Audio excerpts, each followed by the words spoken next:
Ahmedabad's Sundarban Mini Zoo has launched Adopt an Animal initiative to overcome financial hardship during the pandemic.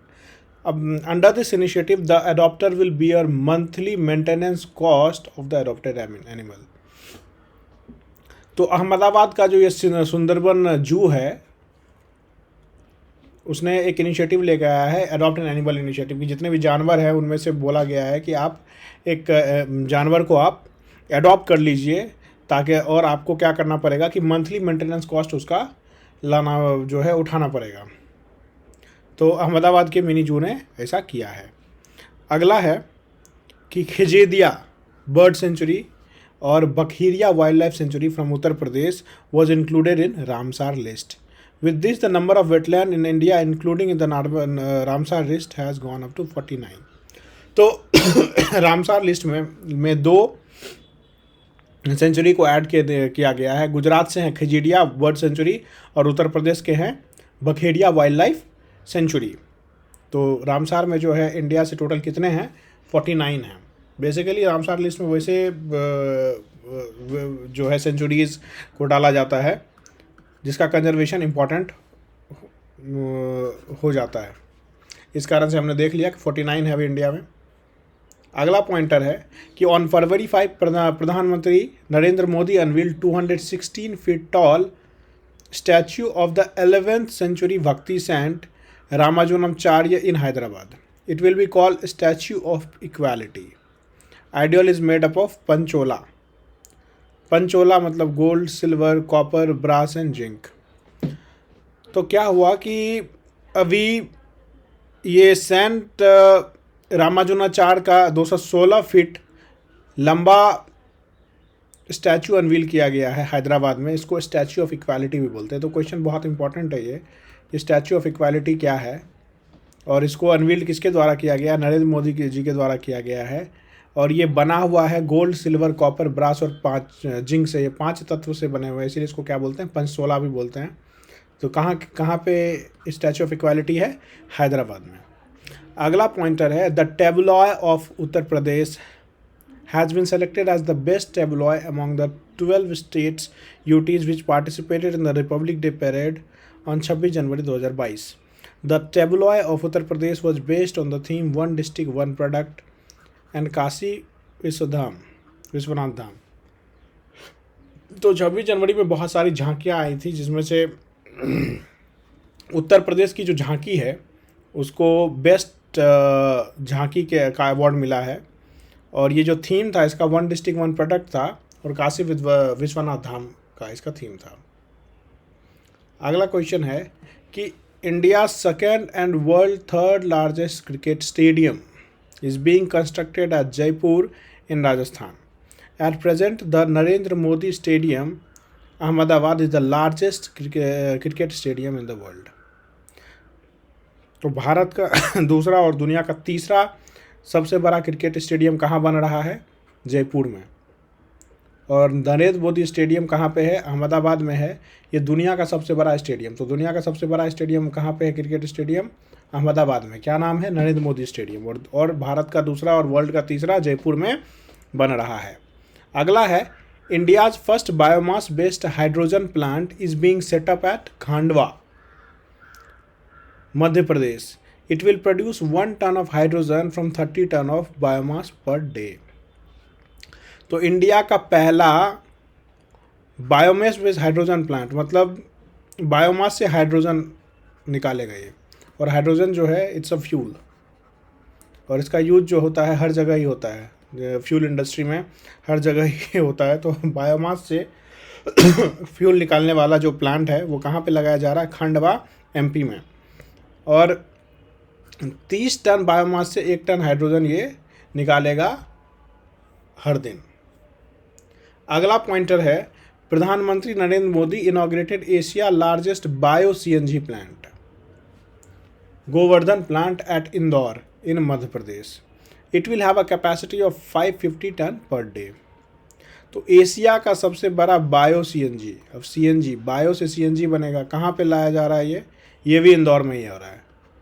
Bio hydrogen भी इंदौर में, ये sorry Madhya Pradesh में हो रहा है और ये भी मध्य प्रदेश में भी हो रहा है।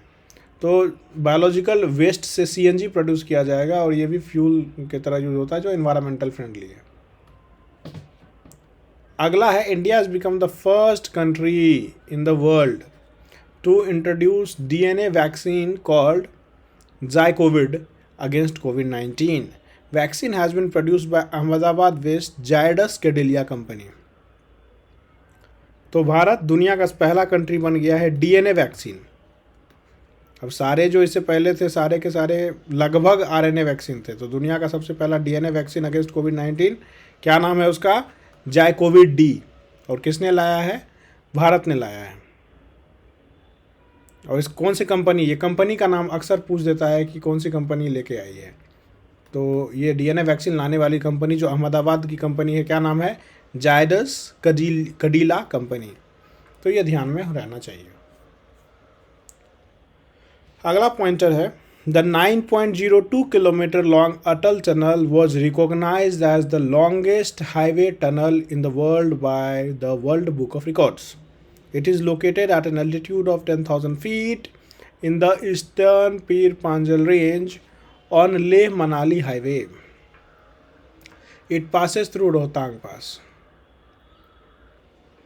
तो अभी ये अटल टनल जो है इसकी जो लंबाई है 9.02 किलोमीटर है। ये लंबा दुनिया का सबसे लॉन्गेस्ट हाईवे टनल का दर्जा इसको वर्ल्ड बुक ऑफ रिकॉर्ड ने दिया है। तो अटल टनल के बारे में क्या पता होना चाहिए कि इसकी लंबाई 9.02 किलोमीटर है और दुनिया का सबसे लंबा हाईवे टनल है। ये कितनी ऊंचाई पे है? 10,000 फीट की ऊंचाई पे है ईस्टर्न पीर पांजल रेंज में। कभी कभी कंफ्यूज कर देता है, आपको वेस्टर्न दे देगा, नॉर्दर्न दे देगा। तो ये ईस्टर्न पीर पांजल रेंज में है, ले मनाली हाईवे पे है। ये पीर पांजल, ये जो अटल टनल ले मनाली हाईवे पे है और ये रोहतांग पास से होके गुजरती है। तो इतना इन्फॉर्मेशन हमको अटल टनल के बारे में पता होना चाहिए। बहुत एग्जाम में पूछा है इसकी लंबाई कितनी है? 9.02। 9 से भी नहीं होगा, 0.02 भी आपको पता होना चाहिए। अगला पॉइंटर है India's first bullet train station will be set up in Surat by December 2024. India's first bullet train will start between Mumbai and Ahmedabad. तो भारत का जो पहला बुलेट ट्रेन है, ट्रेन का स्टेशन है, वो कहाँ पे लगाया जा रहा है, कहाँ बनाया जा रहा है? सूरत में, जो कि गुजरात में है। और कब ख़त्म होगा? 2024 तक। ये भी पता होना चाहिए कि पहला स्टेशन कहाँ पे बन रहा है बुलेट ट्रेन का? सूरत में। और पहला बुलेट ट्रेन जो है किसके किसके बीच दूरी तय करेगी? मुंबई और अहमदाबाद के बीच ये स्टार्ट होगी। अगला पॉइंटर देखते हैं कि Jiva programme launched by NABARD in 11 states. Objective to promote eco-friendly natural farming under watershed and WADI program, project related to tribal development. तो ये जीवा प्रोग्राम किसके द्वारा लॉन्च किया जा रहा है? ये जीवा प्रोग्राम लॉन्च किया जा रहा है नाबार्ड के द्वारा। हमें पता होना चाहिए कि बहुत सारे जो है इनिशिएटिव्स और प्रोग्राम्स नाबार्ड, सिडबी, आरबीआई और अलग अलग बैंक जो है ना, जो लेके आती, जो बैंकिंग सेक्टर से अलग इनिशिएटिव है। तो ये हमें पता होना चाहिए कि जीवा प्रोग्राम किनके द्वारा लॉन्च किया जा रहा है? नाबार्ड के द्वारा 11 स्टेट्स में। इसका ऑब्जेक्टिव क्या है? नेचुरल फार्मिंग, मतलब विदाउट द यूज़ ऑफ ये केमिकल फर्टिलाइजर्स को कम से कम यूज़ करना, नेचुरल फर्टिलाइजर्स से खेती को बढ़ावा देना इसका मेन उद्देश्य है। और वॉडी प्रोग्राम के अंदर भी ये किया जा रहा है। वॉडी प्रोग्राम लाया गया था ट्राइब्स के डेवलपमेंट के लिए।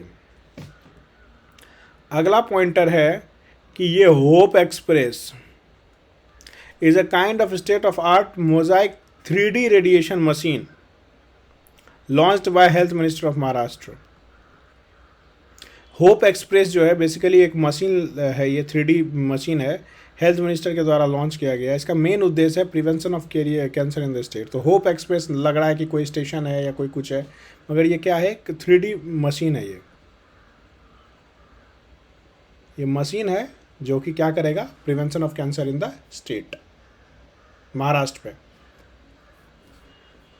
अगला देखते हैं कि union road transport minister Nitin Gadkari and Bihar chief minister Nitish Kumar inaugurated the rail cum road bridge over the river Ganga in Munger district Bihar.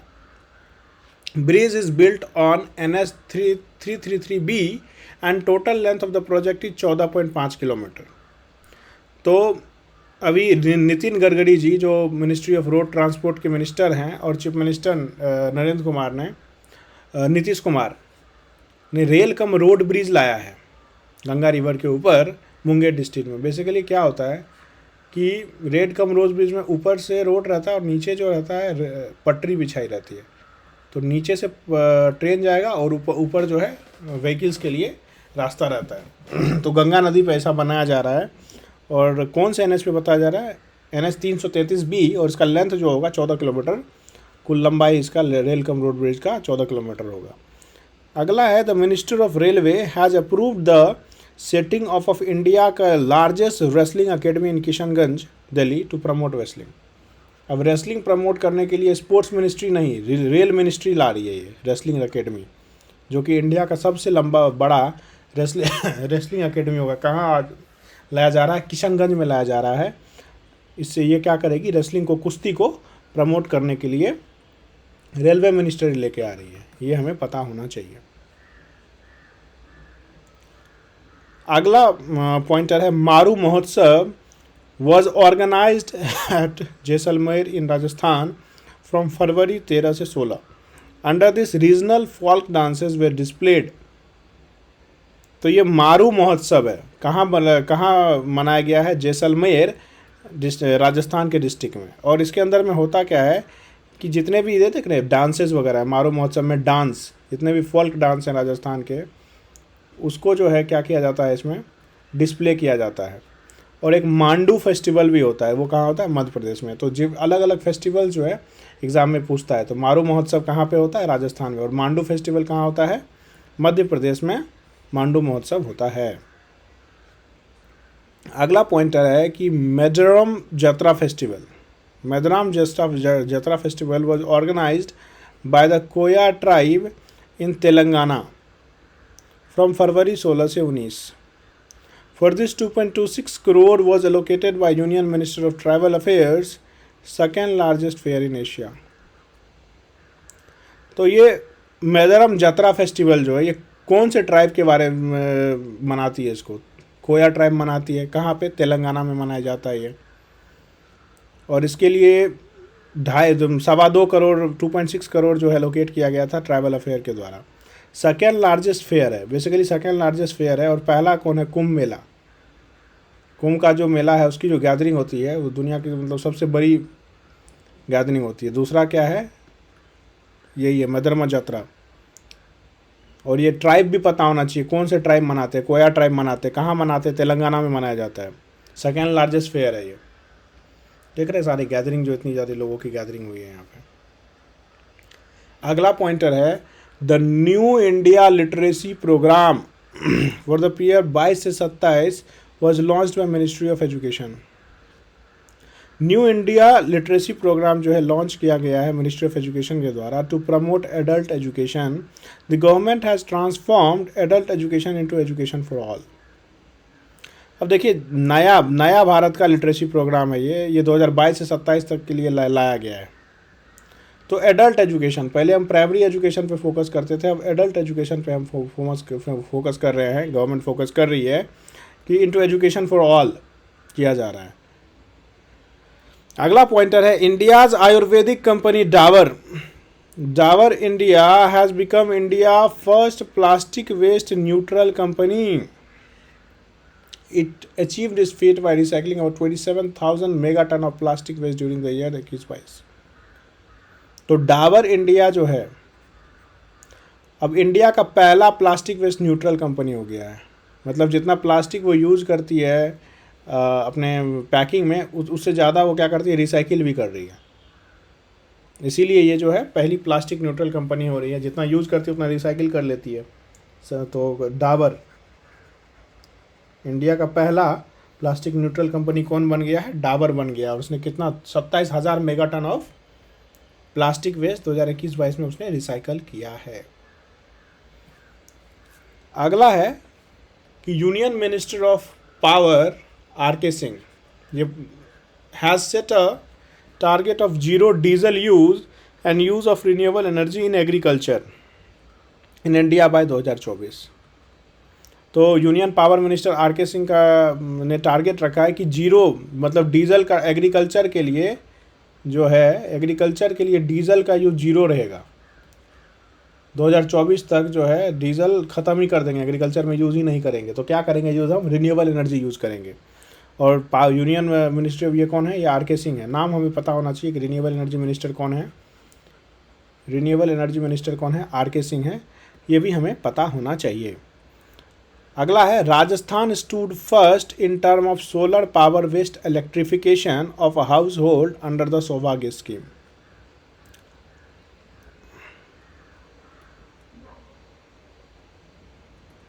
तो राजस्थान पहला रैंक पे है। इलेक्ट्रिफिकेशन जो है सोलर पावर, सोलर से इलेक्ट्रिफिकेशन, सौभाग्य स्कीम में क्या है कि इलेक्ट्रिफिकेशन जो है सोलर एनर्जी के द्वारा भी इलेक्ट्रिफिकेशन किया गया है। तो राजस्थान ने वहाँ पे टॉप किया है, ये ध्यान में रहना चाहिए। Agri infinity programme by Yes Bank, agri infinity programme by Yes Bank के द्वारा लेके आई है। Promote digital financing for agriculture sector. मतलब क्या है कि एग्री इन्फिनिटी प्रोग्राम किसके द्वारा लाया गया है, यस बैंक के द्वारा। डिजिटल फाइनेंसिंग मतलब क्या होता है, डिजिटल फाइनेंस का मतलब होता है जैसे जो भी पीओएस मशीन वगैरह है, एटीएम है आपको, या फ़ोन ऐप बेस्ड सिस्टम जो है, ये सब का ज़्यादा से ज़्यादा बढ़ावा दिया जाएगा एग्रीकल्चर सेक्टर में। जो है फाइनेंस इस हिसाब से ज़्यादा एलोकेट किया जाएगा। तो उसके लिए एग्री इन्फिनिटी प्रोग्राम लेके आया है यस बैंक के द्वारा। अगला पॉइंटर है, the caravan park is being constructed at Vagamon in Idukki district of Kerala. The park has all the necessary facility for the comfort of people such as internet, kitchen, sofa, fridge, AC, etc. will be available. अब देखिए कारावान park basically क्या है, ये हम देख रहे हैं गाड़ी है, ये वोल्वो की बसेस या ये मर्सिडीज़ की बसेस रहेगी जिसमें सारे सुविधाएं रहेंगे, बेड वगैरह सब लगा रहेगा इसके अंदर ही, बेड, AC, वाईफाई, किचन वगैरह सब इस बेड के अंदर ही रहेगा। और 4 आदमी तक इसमें जा सकते हैं। उसका जो है डेली का जो फेयर रहेगा 40,000 रुपये रहेगा। तो ये केरला की में जो इडुक्की डिस्ट्रिक्ट में ऐसा सबसे पहली बार किया गया है। कारावान पार्क मतलब यहाँ पार्क करके आप स्टे कर सकेंगे, इसके अंदर ही आप सोने वोने की सब सारी व्यवस्था रहेगी बस के अंदर ही। तो इस तरह का जो सिस्टम है केरला की गवर्नमेंट लेके आ रही है इडुक्की डिस्ट्रिक्ट में।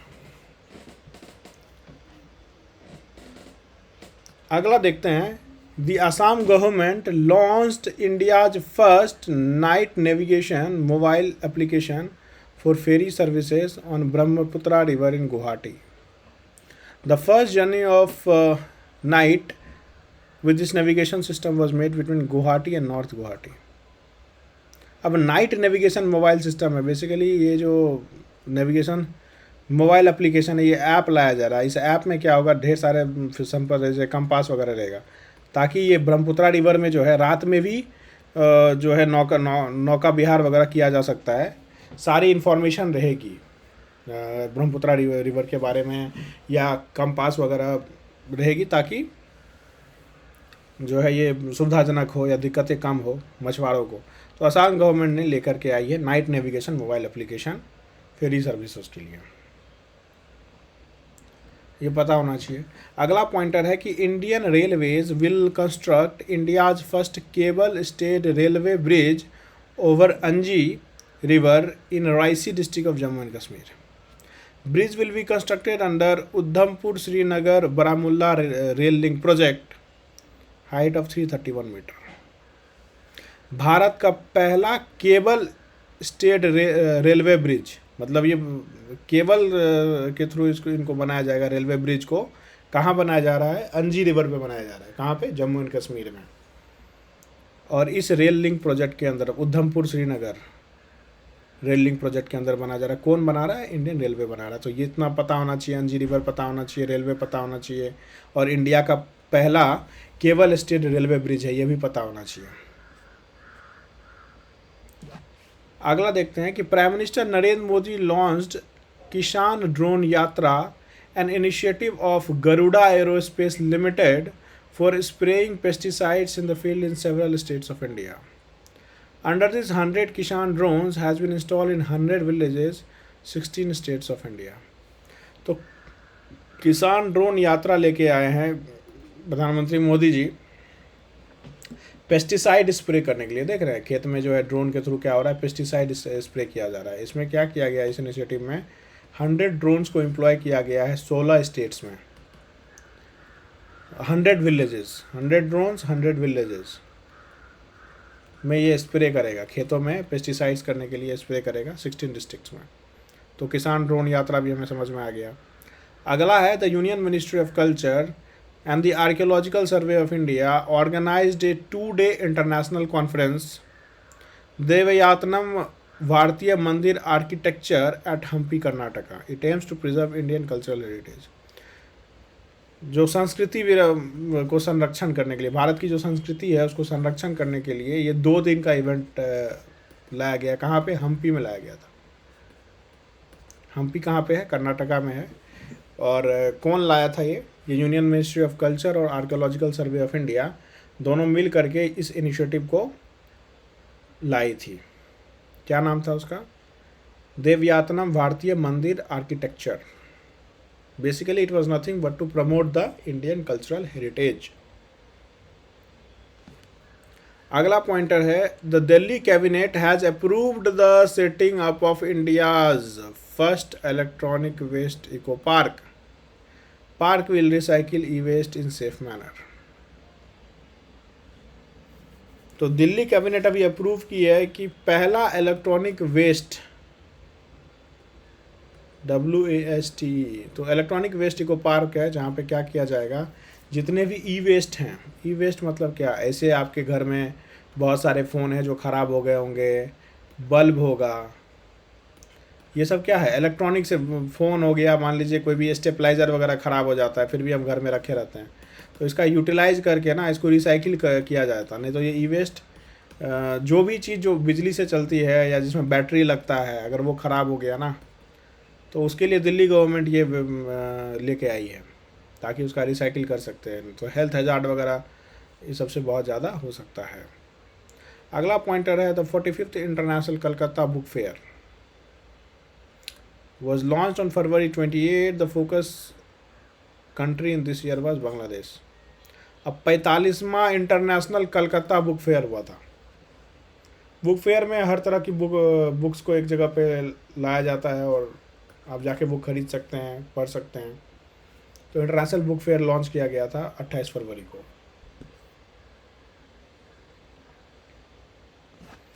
नेक्स्ट पॉइंटर है waste to wealth creation programme launched by small industry development bank of India. Objective है to encourage women in the Sundarban of West Bengal to make jewelries and show pieces from the fish sales. तो ये सिड भी लेके आया है. इससे पहले हमने नाबार्ड का भी इनिशिएटिव देखा, नाबार्ड भी इनिशिएटिव लेके आई थी, जीवा प्रोग्राम. अब सिडबी का इनिशिएटिव है. तो ये इनिशिएटिव है वेस्ट टू वेल्थ प्रोग्राम. इसमें क्या किया जाएगा कि सुंदरबन डेल्टा जो दुनिया का सबसे बड़ा डेल्टा है, सुंदरबन डेल्टा, सुंदरबन डेल्टा जो है इनकरेज किया जाएगा उनकी वोमेन को कि वो ज्वेलरी और शो पीसेस बनाएं. फिश के जो अवशेष रहते हैं, फिश के जो स्काल्प हैं, स्केल्स जो होते हैं, जो ऊपर का ढांचा होता है, उसके मदद से क्या करने के लिए ज्वेलरी बनाया जाएगा ताकि बेसिकली वहाँ के लोकल्स को क्या किया जाएगा, प्रमोट किया जाएगा. इसीलिए waste to wealth creation programme है, सिडबी के द्वारा लाया गया है. वो सुंदरबन की वुमेन्स के लिए को इनकरेज करने के लिए ये बेसिकली लाई है. अगला है the Aravalli biodiversity park at Gurugram in Haryana has been declared India's first other effective area based conservation measures. The status of OECM is given by IUCN to those area which conserved biodiversity but are not protected areas. अभी देखिए Aravalli biodiversity park जो है ये कहाँ पे है, ये गुरुग्राम में है. उसको इंडिया का OECM, जैसे OECM जो है, ये OECM स्टेटस किसके द्वारा दी जाती है? IUCN के द्वारा दी जाती है। देखिए IUCN के द्वारा ये बेसिकली थोड़ा अननोन है, अभी ये रिसेंटली इंडिया में अरावली को दिया गया, इसीलिए न्यूज़ में है ये। तो अरावली को OECM स्टेटस इसीलिए दिया गया है क्योंकि ये प्रोटेक्टेड एरियाज़ में नहीं है, मगर यहाँ पे इम्पॉर्टेंट बायोडाइवर्सिटीज़ हैं। तो ऐसे एरिया जो प्रोटेक्टेड नहीं है किसी भी चीज़ के अंदर, और जहाँ इम्पॉर्टेंट बायोडाइवर्सिटी है, वहाँ IUCN देती है इसको, ये स्टेटस दिया गया है अरावली को। तो ये ध्यान में रखिएगा कि OECM स्टेटस अभी दिया गया है। OECM मतलब other effective area based conservation measures. कौन देती है? ये ऑर्गेनाइजेशन है, बेसिकली प्लांट और एनिमल कंजर्वेशन से रिलेटेड ही ये काम ये ऑर्गेनाइजेशन करती है। तो इन्होंने दिया है अरावली को। अगला पॉइंटर है, union minister for health and family welfare doctor Mansukh Mandaviya launched intensive mission Introdus 4.0. It aims to ensure complete immunization among children. Mission covers pregnant women and children.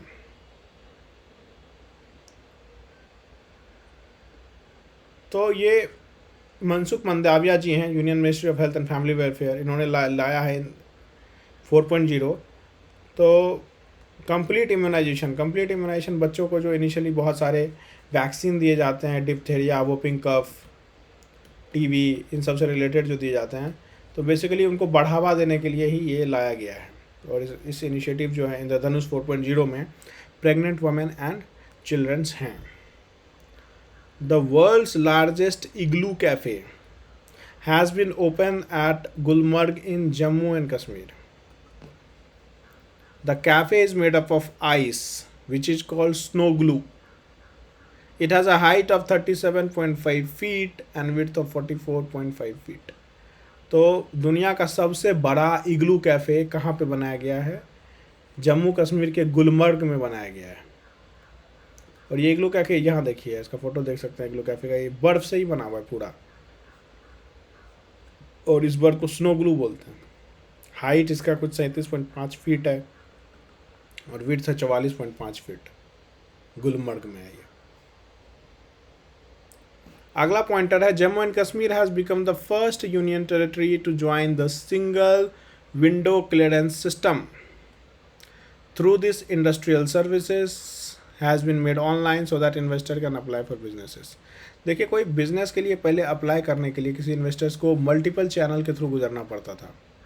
अभी क्या किया गया है, ये सिंगल विंडो क्लियरेंस सिस्टम दे दिया गया है कि अभी क्या होगा कि इतनी परेशानी नहीं होगी। नहीं तो मल्टीपल चैनल से गुजर करके आप कहीं पे इन्वेस्ट करना या कोई भी काम में बहुत ही दिक्कतें होती थी, देर हो जाती थी। तो जम्मू एंड कश्मीर बन गया है पहला यूनियन टेरिटरी ऐसा कुछ लाने वाला, first union territory to join the single window clearance लाने वाला पहला बन गया है, जहाँ पे इन्वेस्टर वगैरह जो है बड़ी आसानी से इन्वेस्ट कर पाएंगे। अगला है, ड्रैकाथॉन 2022 was organized by the Narcotics Control Bureau in New Delhi. Objective है to find solution to deal with drug trafficking. अब ये ड्रैकाथॉन 2022 ये NCB नार्कोटिक्स कंट्रोल ब्यूरो जो ऑर्गेनाइजेशन है जो कि इलिसिट ड्रग्स, मैरागियोना, हीरोइन, ये सब जो ड्रग्स होते हैं जो बहुत हार्मफुल है मगर बहुत एडिक्टिव है, तो इन सब से निपटने के लिए जो है ये लाया गया था, NCB के द्वारा लाया गया था कि ड्रग ट्रैफिकिंग का जो है सॉल्यूशन निकालने के लिए, ड्रग ट्रैफिकिंग का सॉल्यूशन निकालने के लिए ये ड्रैकाथॉन 2022 लाया गया था। ड्रग ट्रैफिकिंग क्या होता है? बेसिकली उसका मैन्युफैक्चरिंग या प्रोडक्शन, डिस्ट्रीब्यूशन, ये सारे प्रोसेसेस को जो है ना इकट्ठे ड्रग ट्रैफिकिंग बोला जाता है कि ड्रग बनाना से लेकर के उसको डिस्ट्रीब्यूट करना। तो कैसे इस चीज़ को डील किया जाएगा, तो ये ऑर्गेनाइजेशन उसी से डील करती है, इसलिए ड्रैकाथॉन 2022 जो है ये लाया गया था न्यू दिल्ली में इनके द्वारा। अगला है, the Bihar government announce to observe 15 February as the martyrs day in the memory of 34 freedom fighters killed by the police in Munger in 1932। 1932 में मारे गए 34 फ्रीडम फाइटर्स की याद में 15 फरवरी को मार्टर डे मनाया जाएगा, मार्टियर्स डे मनाया जाएगा। कौन सी गवर्नमेंट मनाएगी? वो बिहार गवर्नमेंट 15 फरवरी को मार्टियर्स डे मनाएगी। क्यों? मुंगेर में 1932 में जो 34 फ्रीडम फाइटर्स स्वतंत्रता सेनानी की याद में ऐसा मनाया जाएगा। अगला है, India's first level 3 mobile biosafety laboratory was set up at Nashik. Aim is to check for emerging viral disease in India.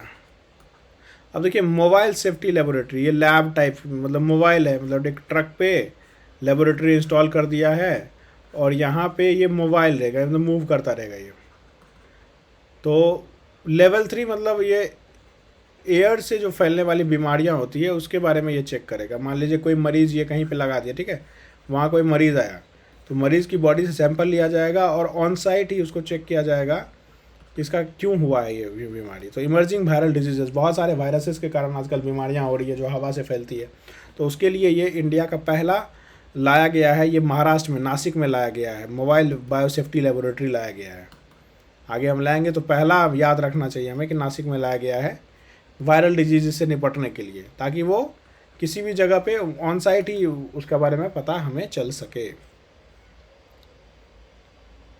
अगला है कि नेशनल साइंस फेस्टिवल वो jointly organised by National institute of Technology और National institute of Nutrition in Hyderabad. तो national science festival अभी कहाँ हुआ था? तो हैदराबाद में हुआ था। ये हमको पता होना चाहिए। साइंस से रिलेटेड जितनी भी नई नई टेक्नोलॉजी उसको शोकेस किया जाता है, दिखाया जाता है, ताकि लोग आए, देखें और जागरूक हो।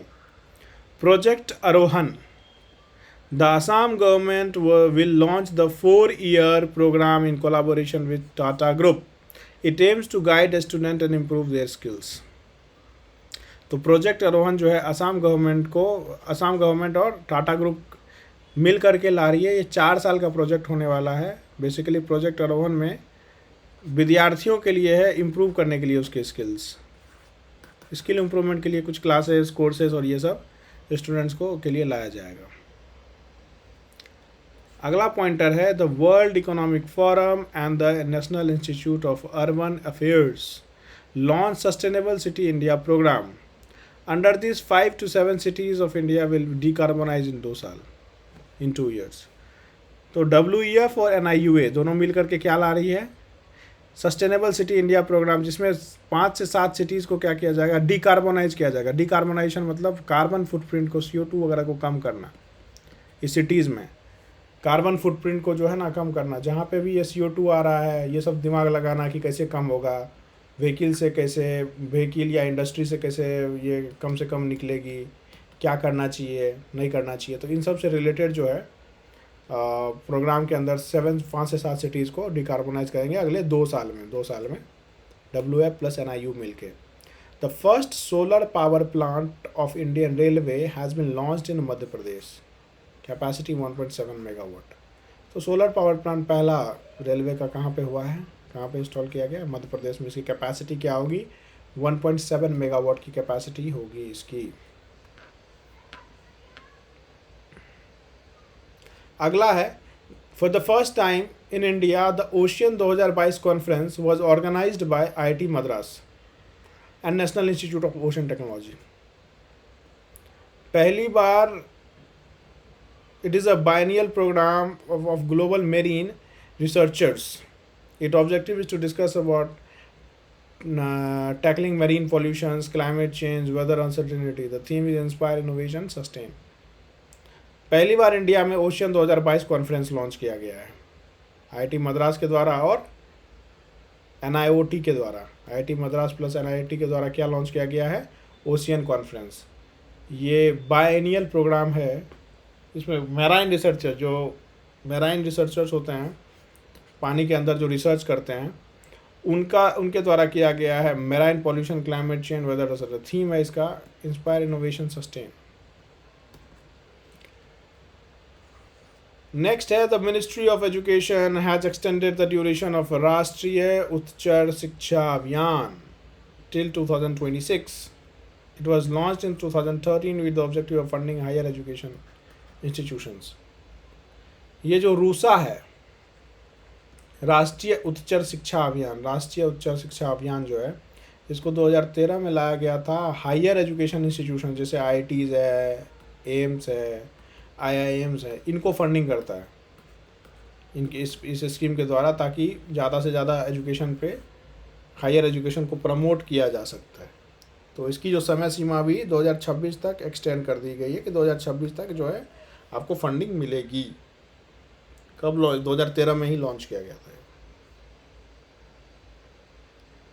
अगला है the T49 tunnel is being constructed by the Indian Railways under the Udhampur Srinagar Baramulla rail link project,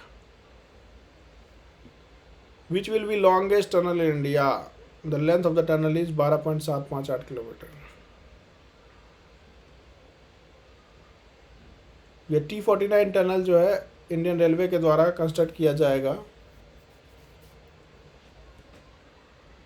longest tunnel in India, सबसे बड़ा टनल जो है, भारत का सबसे बड़ा टनल ये बनाएगा T49 टनल। T49 टनल नाम है।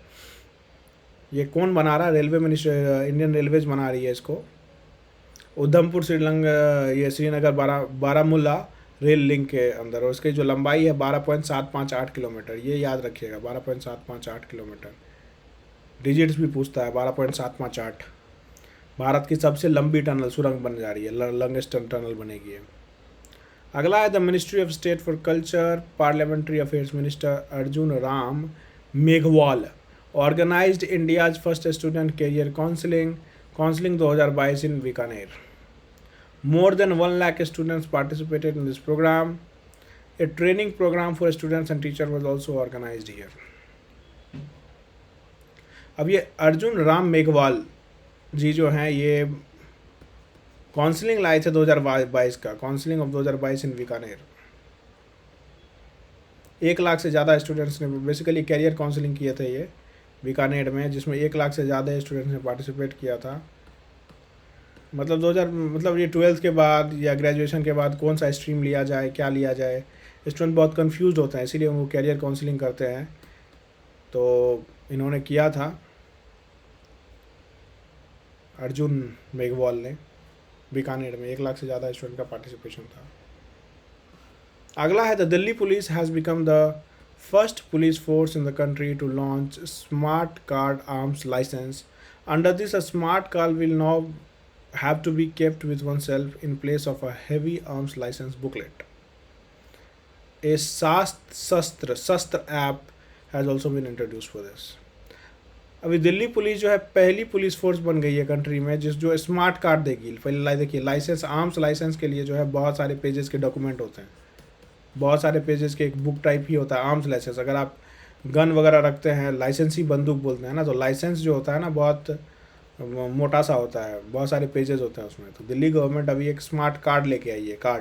ये कार्ड रखिए, आपको भारी भरकम कागज़ रखने की ज़रूरत नहीं है। तो वो पहली इंडिया में सबसे पहली पुलिस फोर्स हो गई है आर्म्स लाइसेंस लॉन्च करने के लिए।